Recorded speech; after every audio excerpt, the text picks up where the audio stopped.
Iwan Sukoco dan kontroversi wasit Liga Indonesia.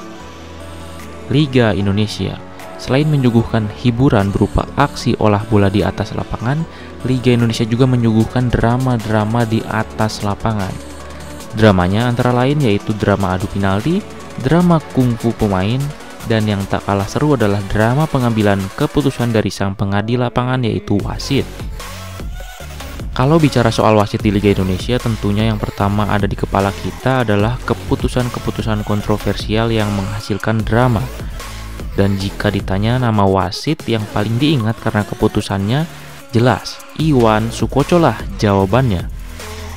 Iwan Sukoco ini bukan kerabat dari Iwan Budiawan atau Iwan Bule ya.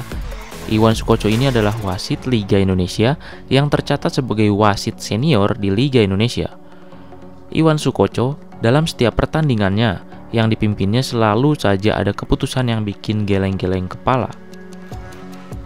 Yang terakhir kali tercatat keputusan wasit Iwan Sukoco yang paling why adalah pada saat dia memimpin laga antara Persita versus Borneo FC pada Oktober 2021 kemarin.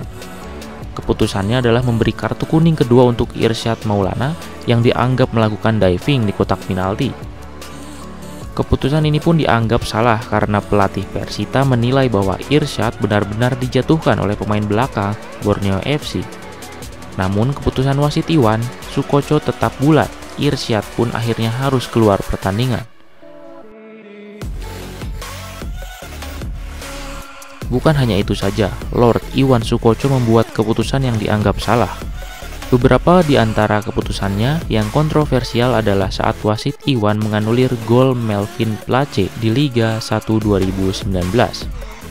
Ia menganulir gol tersebut karena dinilai offside, padahal setelah melihat tayangan ulang itu jelas masih onside.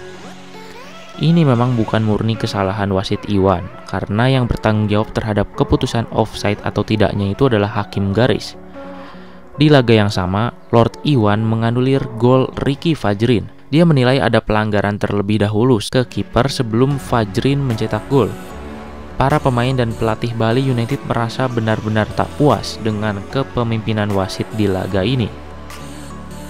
Selanjutnya ada kejadian di mana wasit Iwan memberi hadiah penalti untuk Mitra Kukar pada saat menjamu PSM di Liga 1 2017 lalu.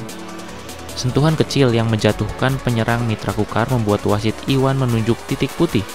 Keputusan itu pun diprotes para pemain PSM. Gol dari penalti itu membuat PSM gagal memenangkan pertandingan. Selain itu, Persib Bandung pernah meminta operator turnamen Piala Presiden menyelidiki keputusan Iwan Sukoco yang janggal di babak 8 besar saat melawan Pelita Bandung FC.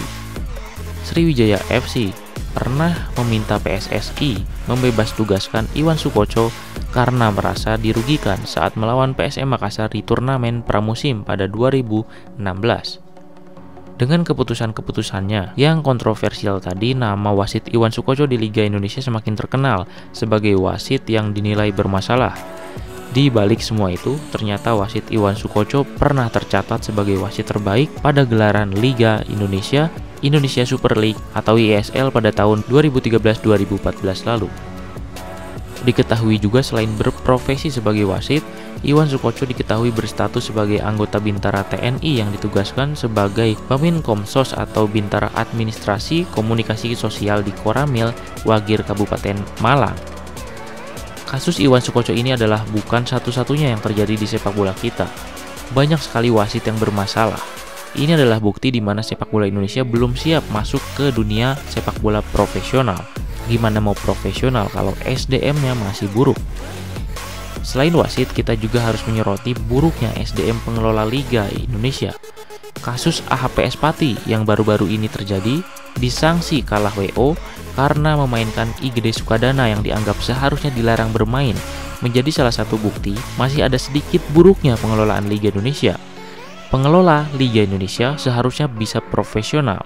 Untuk bisa profesional seharusnya mereka menyiapkan SDM terbaik di bidangnya. Jika pengelola liganya baik, maka liganya pun akan baik. Jika liganya baik, maka prestasi timnas pun akan baik pula. Dan kita pun sebagai penonton akan kembali nyaman dan antusias menonton Liga Indonesia.